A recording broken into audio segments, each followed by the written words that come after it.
Hola, ¿qué tal? Yo soy Iván Carrillo y esto es Reporte Climático, periodismo de soluciones para un mundo en constante cambio.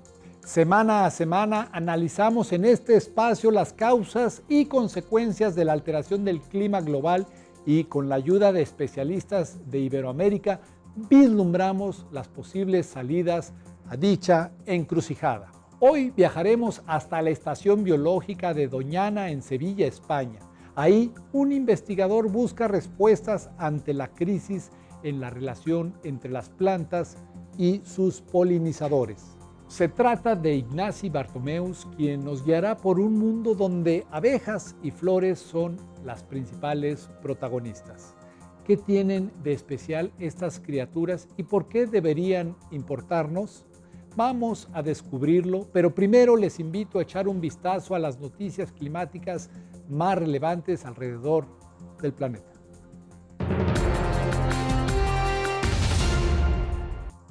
Conforme aumenta la temperatura del planeta, los glaciares no polares agonizan. Una nueva investigación publicada en Science prevé que, antes de que termine el siglo, podrían perder 26% de su masa respecto a 2015. Esta sería la consecuencia de un calentamiento global de 1.5 grados Celsius.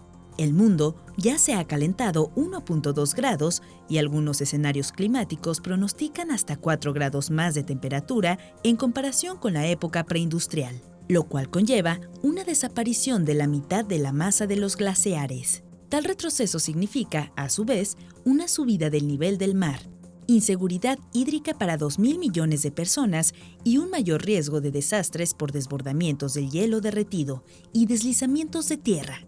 Los actuales esfuerzos políticos alcanzan solo para limitar el cambio climático en 2.7 grados Celsius de aquí al 2100. Esto representa un deshielo generalizado, al menos en las regiones de latitudes medias. Por ello necesitamos compromisos climáticos más ambiciosos.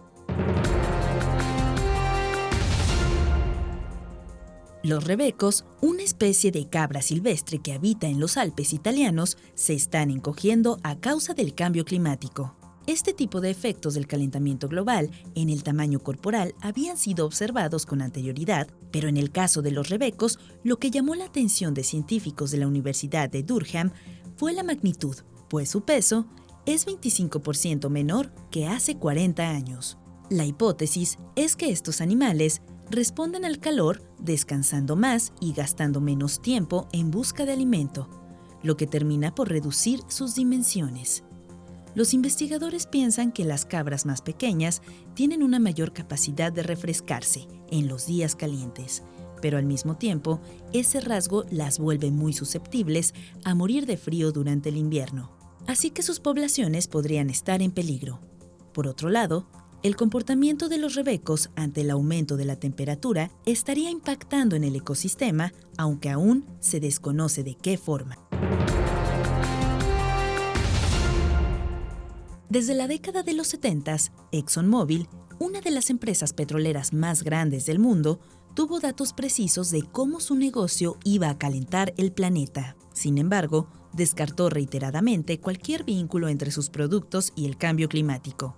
La manipulación de ExxonMobil fue denunciada en 2015 por medios de comunicación estadounidenses y ahora un estudio encabezado por la Universidad de Harvard ha sumado evidencia a las acusaciones.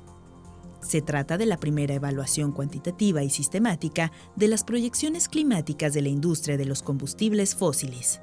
Naomi Oreskes, una de las autoras, dijo que entre 1977 y 2003, los científicos de Exxon modelaron y predijeron el calentamiento global con una habilidad y precisión impresionantes. Pero en público, la compañía pasó décadas negando esa misma ciencia climática. Según la BBC, a pesar de que ExxonMobil ha rechazado esas conclusiones, enfrenta un juicio por mentir sobre el cambio climático.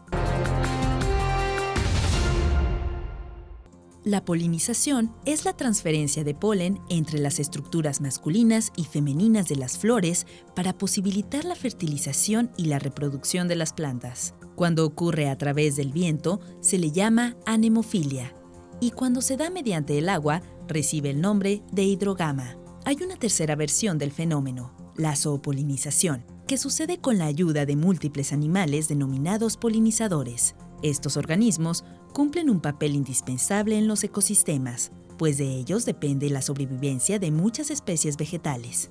¿Por qué? Es bien sabido que las plantas pueden reproducirse de forma asexual, pero esto deriva en clones con las mismas características genéticas. En cambio, la reproducción sexual facilitada por los polinizadores da lugar a generaciones con una amplia diversidad de rasgos, capaces de responder a las alteraciones ambientales y subsistir. A nivel mundial, el 87.5% de las plantas silvestres con flor, es decir, unas 308.000 especies, necesitan, aunque sea parcialmente, de la zoopolinización para su reproducción sexual y el correcto cruce de genes. En el proceso, los polinizadores también se benefician, ya que obtienen nutrientes a partir del polen, el néctar y otros componentes de las flores. A esa interacción se le conoce como mutualista y requiere de un proceso largo de adaptación evolutiva de forma conjunta que ha influido en el devenir de la humanidad. Esto se debe a que distintos productos agrícolas existen gracias a los polinizadores. Es el caso de los chiles, calabazas, papaya, camote, fresas, manzanas, yuca, papas, arándano, pepino, cebollas y el 85% de los granos y semillas comestibles en México. Los polinizadores más comunes son insectos que pertenecen al grupo de los himenópteros, o sea, las abejas, avispas y hormigas.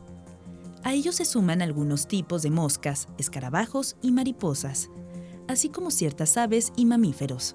Entre estos últimos destacan los colibríes y los murciélagos, respectivamente. En ocasiones, estos animales recurren a una sola especie de planta con flor, mientras que otros son generalistas.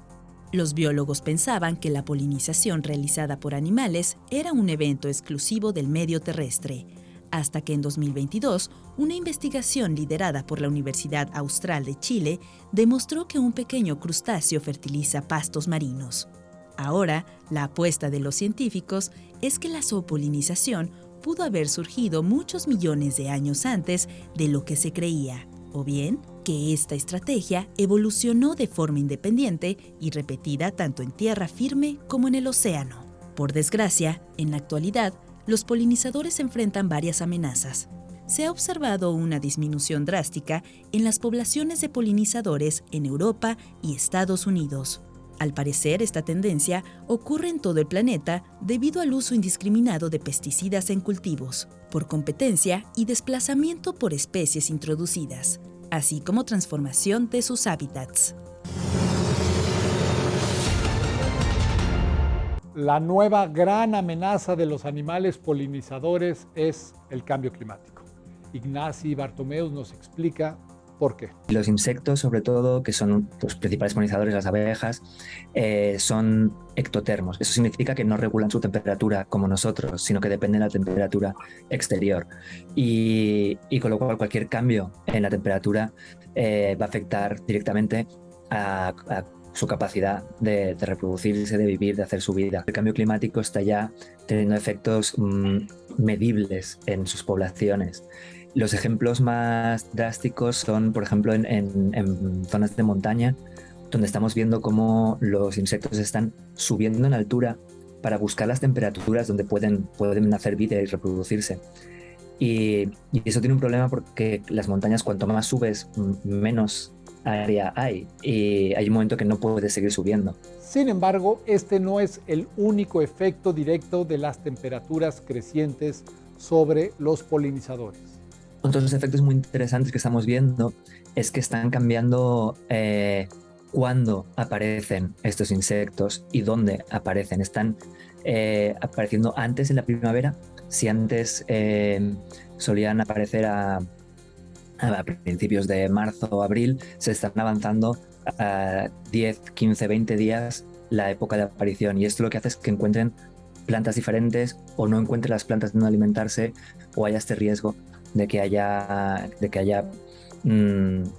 esa pérdida de interacciones entre plantas y polinizadores.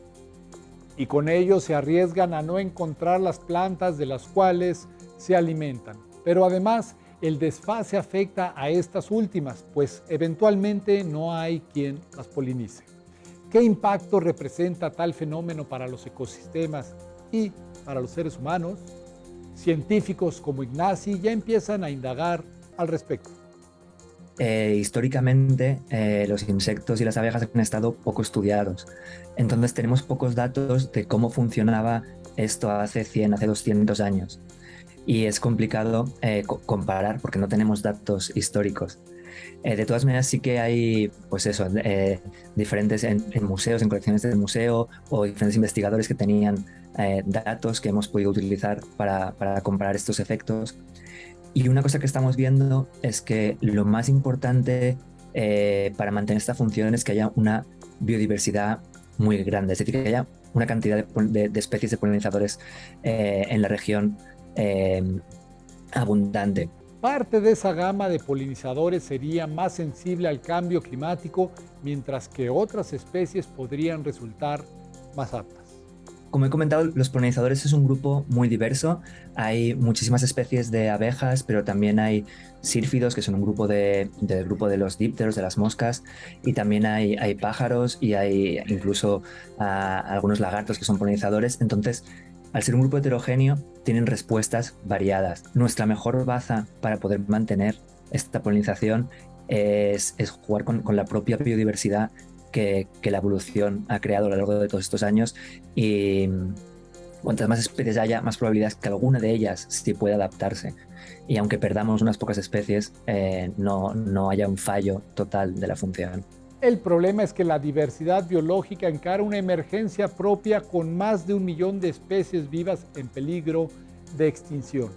Si no frenamos esta tendencia, muchos polinizadores podrían perderse y con ello desaparecerían también los servicios ecosistémicos que nos brindan. De los alimentos que consumimos requieren de la polinización por animales. Y sobre todo estamos hablando de los alimentos que tienen más vitaminas, más nutrientes, como pueden ser las frutas, las verduras, es decir, que son la base de nuestra alimentación, sobre todo una alimentación saludable. Y esto es un proceso que está teniendo pues día a día. El que podamos ir a comprar frutas y verduras es porque en algún momento ha habido abejas que han estado polinizando esas plantas. De hecho, casi el 90% de las 352,000 especies de plantas con flores son polinizadas por insectos y vertebrados como pájaros y murciélagos. Cuidarlos equivale a tener un as bajo la manga para la mitigación del cambio climático. Desde el punto de vista ecológico, puramente hablando, uno de los reservorios de CO2 más importantes son los bosques. Y a pesar de que muchas de las especies de árboles no dependen de la polinización por insectos o por animales, porque son de la familia de las coníferas, de los pinos, muchos otros sí que dependen de polinización, sobre todo en el trópico y en zonas tropicales. Hay muchísimos árboles en flor que naturalmente mantener una polinización sana y saludable en esas zonas va a permitir su reproducción, va a permitir que crezcan nuevos árboles que sigan capturando ese dióxido de carbono que se está fijando en sus troncos. En ese ir y venir ocurre algo más. Los polinizadores desencadenan la producción de semillas y de estructuras ricas en carbono que, una vez que cumplen su función, caen y se incorporan al suelo. Con eso evitan que el carbono vaya a dar a la atmósfera y la caliente. Es que hay indicaciones claras de que impactos que estamos causando en la naturaleza están causando una disminución de las poblaciones de muchas de sus especies. Entonces, yo creo que tenemos una señal de alarma muy clara. Hay especies que están claramente en declive.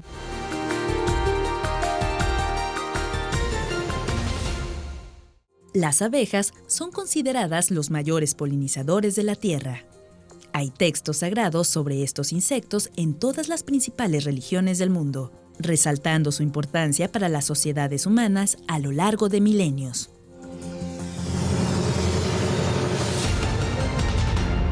Hemos visto ya el papel que juegan los polinizadores para el sustento de la vida en la Tierra y asimismo abordamos algunas señales de alerta que nos invitan a evitar una crisis. Creo que al menos a día de hoy la amenaza más fuerte ha sido la destrucción del hábitat. Cuando estamos destruyendo hábitat nativo y teniendo zonas de cultivo muy intensivas o ciudades, es una destrucción muy directa.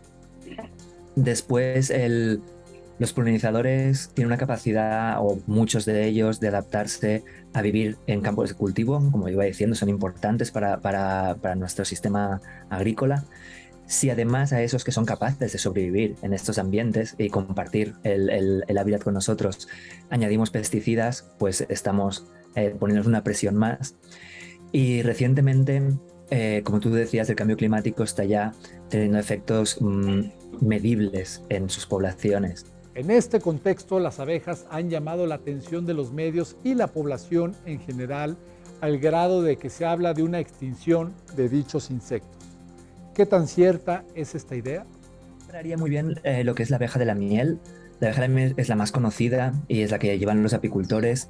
En cuanto a la abeja de la miel, si bien es cierto de que tiene muchas amenazas y que su mortalidad ha incrementado mucho, no hay ningún riesgo de que se extinga a corto plazo. Y el motivo es muy simple.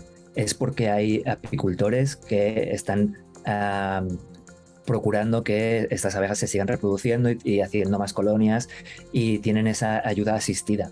Ahora bien, el escenario de las abejas silvestres es muy distinto. Y hay especies que sí que están empezando a tener amenazas serias, y algunas de ellas probablemente ya se han extinguido por seguramente una combinación de factores. Pero como te decía antes, yo quiero ver el vaso medio lleno. Muchas de ellas sabemos que sus poblaciones están decreciendo, pero aún no ha habido una extinción. Y mientras no haya esta extinción, quiere decir que aún podemos volver atrás, podemos cuidarlas y volver a incrementar sus poblaciones. Pero claro, en el momento que se extingue una especie, ahí ya no hay nada que hacer. Para Ignasi Bartomeus, la primera estrategia debe ser crear hábitats donde puedan vivir estos polinizadores. Potenciar las plantas nativas de cada parte del mundo, tanto en zonas naturales como puede ser en jardines o en zonas agrícolas que pueden coexistir. Cada vez estamos intentando recuperar más que las zonas agrícolas no sean desiertos donde solo haya cereales, sino donde puedas convivir con parches de hábitats naturales, un parche de bosque, un pequeño lindero donde tengas plantas nativas, y crear esa estructura donde podemos compartir el paisaje. Estas soluciones reciben el nombre de paisajes multifuncionales y su objetivo es mantener la productividad agrícola al tiempo que se le ofrece un refugio a la biodiversidad, en particular a los polinizadores. A nivel de cambio climático es mucho más complejo, porque eso requiere realmente un cambio en la forma en que vivimos como sociedad, y es más difícil actuar de forma local porque hemos de actuar de forma coordinada y hacer presión a los políticos para que esto esté en la agenda y lo prioricen. A los científicos les preocupa en especial procesos frecuentes y de largo alcance. Una muestra son las sequías que durante 2022 pegaron fuerte en Doñana. Me cuesta mucho no ser más optimista aquí, pero yo creo que los sistemas ecológicos son muy resilientes, aguantan mucho. Entonces, si tienen un mal año, tienen mecanismos para recuperarse. Es como cuando tienen mecanismos para poder lidiar con un mal año. No es un problema tener un año de sequía. El problema es cuando esos impactos empiezan a repetirse, no cada 50 años o cada 20 años, sino cada 2 años o año tras año. Entonces es cuando el sistema es incapaz de solventarlo. Y a este riesgo se suma la incertidumbre. Suficientemente poco sobre cuánto puede aguantar muchos de estos sistemas si seguimos apretando sobre ellos. Y seguramente, pues, en el caso de zonas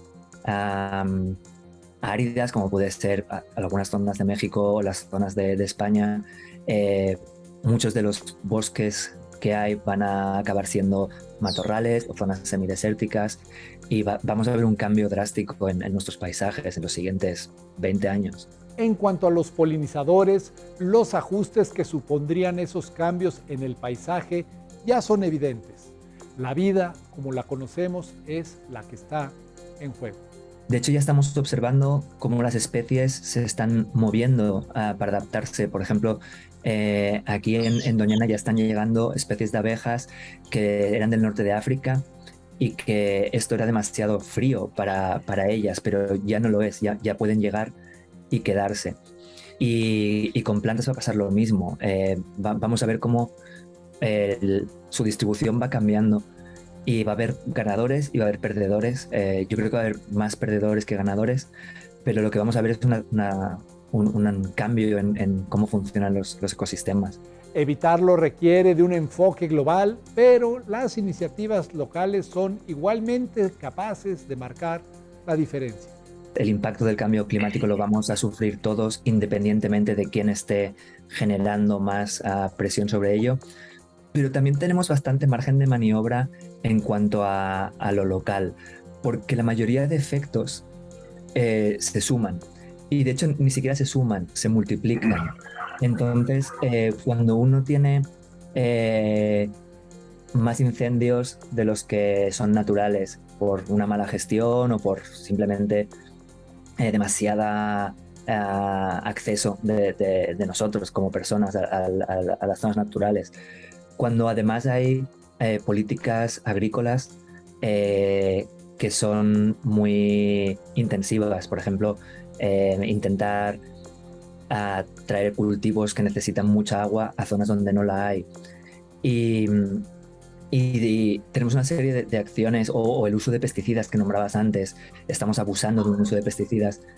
Todo esto más el cambio climático es lo que lo acelera de forma vertiginosa. Si podemos cuidar estas cosas, que tenemos un control más local, el efecto del cambio climático va a ser muchísimo menor. Llegamos al final de este reporte climático, periodismo de soluciones para un mundo en constante cambio. Mi nombre es Iván Carrillo y espero encontrarme con todos ustedes la próxima semana. Muchas gracias.